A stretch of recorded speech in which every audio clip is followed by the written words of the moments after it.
এই পাশের বাড়ির ভাবি পলায় গেছে, তুমি পুলিশ কমপ্লেইন কেন করছো? বেইমানি শাস্তি যাতে পায় তার জন্য। এক মিনিট, তোমার সাথে ভাবি কি বেইমানি করছে? কথা ছিল আমার সাথে পলায় যাবে, এটা বেইমানি ছিল না? আজকে পুতা দিয়ে সেইটা গলায় ফেলবো। Bye bye, tata. কেন এত ভালো লাগছে? টুম্পা ভাবিরে তুই মায়া ভাবিরে ধরছো, ভালো তো লাগবেই তাই না? এইগুলো কি বলো তুমি? আমি তোমাকে ছাড়া অন্য কোনো মেয়ের দিকে তাকাই না। মায়া ভাবির জামাই পুলিশে চাকরি করে, টের পাইলে পাশার চামড়া ছুটায় ফেলবে। টুম্পা ভাবির কথা শুনলে মনে হয় গজল শুনতেছি, মন প্রাণ জুড়িয়ে যায়। তাই নাকি? আর আমি কথা বললে তোমার কেমন লাগে? সাতই মাসের ভাষণের মতো লাগে, শরীরের রক্ত টকবক টকবক করে ফোটে। যতই রক্ত ফুটুক, মরার আগ পর্যন্ত এই যুদ্ধে তুই জিততে পারবি না। এই এত সকাল সকাল কোথায় যাচ্ছ তুমি? ছাদে যাচ্ছি ভিটামিন ডি খাইতে। তোমার কোনো সমস্যা আছে? আজকে ছাদে গিয়ে কোনো লাভ নাই। কেন, আজকে সূর্য ওঠে নাই? সূর্য উঠছে, কিন্তু ভিটামিন ডি বাপের বাড়ি বাড়িতে ও গেছে। আচ্ছা। রাগারাগি কম করে মনটা নরম করে। কেমনে মন নরম করব? ফাঁক পাইলেই তো ভাবিদের কাছে চলে যাও। সব সময় তো যাই না, ওই ভাবিরা যখন একটু ডাকে তখন যাই। আজকে পুতা দিয়ে এমন জায়গায় ছেঁচা দিব, ভাবিরা জীবনও ডাকবে না। হ্যালো, এই তুমি পাশের বাড়ির টুম্পা ভাবিরে কি বলছো?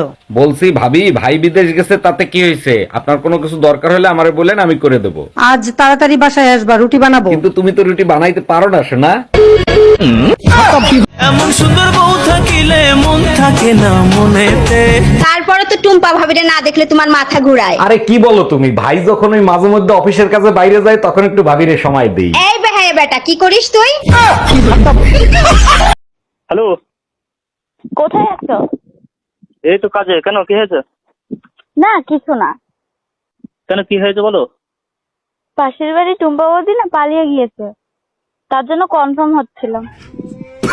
আচ্ছা তুই ফোন রাখ, ওই কথাই রইলো, আমরা সবাই একসাথে যাব। কি ব্যাপার, আজকে মহারানীর এত খুশি খুশি লাগতেছে, কাহিনী কি? আমরা বান্ধবীরা মিলে পাহাড়ে যাব, ভাবতেছি পাশের বাড়ির টুম্পা ভাবিরাও নিয়ে যাব। টুম্পা ভাবিরে নিয়ে পাহাড়ে গেলে বমি করতে করতে মাথা নষ্ট করে ফেলবে। Bye bye, tata, good bye, Gaya. এই আমি তো পুঁটি মাছ কিনে আনি নাই, তুমি পুঁটি মাছ পাইলে কোথায়? টুম্পা ভাবি আসছিল, তুমি নাকি পুঁটি মাছ ভালো খাও, তাই পুঁটি মাছ দিয়ে গেছে। মানুষ কত বড় বেইমান হইতে পারে! আমি কিনে দিলাম দুইটা বড় ইলিশ মাছ, দিয়ে গেছে পুঁটি মাছ। এই তুমি টুম্পা ভাবিরে কি কিনে দিছো? Bye bye, tata, good bye, Gaya. এই একটা জিনিস খেয়াল করছো, পাশের বাড়ির ভাই আর ভাবি এখন আর ঝগড়া করেন না? ভাবির বেডরুমের জানলা ঠিক করার পরের থেকেই ঝগড়াঝাটি বন্ধ হয়ে গেছে। বুঝলাম না, জানলার সাথে ঝগড়ার কি সম্পর্ক? আরে বোকা, ভাবির জানলা বাইরের থেকে খোলা যেত। এই তুমি কি করে জানলে বাইরে থেকে খোলা যেত? এই পাশের বাড়ির টুম্পা ভাবির জামাই তোমারে মারছে কেন? ভাবির জামাই জিজ্ঞেস করছে, টুম্পা ভাবিরে দেখছিলেন? আমি বলছিলাম হ্যাঁ, গোসল করার সময় দেখছিলাম। ঠিকই করছে, আমি হলে তো তোরে মার্ডার করে ফেলতাম। পুরো কথা শুনে তোমারও, আমি যখন গোসল করতেছিলাম তখন ভাবিরে দেখছিলাম।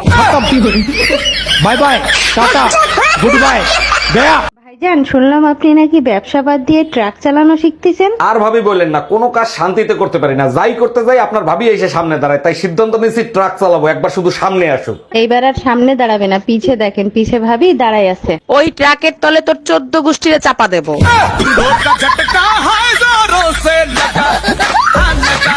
এই জানো, পাশের বাড়ির ভাবি না প্রেগনেন্ট। বলো কি, এ তো খুব খুশির খবর। ভাই 2 বছর ধরে বিদেশ, আর ভাবি প্রেগনেন্ট, এটা কোনো খুশির খবর হইলো? আমার উপর চিল্লাচ্ছ কেন? আমি কিন্তু ভাবির বাড়ির আশেপাশেও যাই নাই। ঠাকুর ঘরে কে রে? আমি কলা খাই না। আমি টুম্পা ভাবিরে কোড ম্যারেজ করছি, ঘরে বউ জানেই না।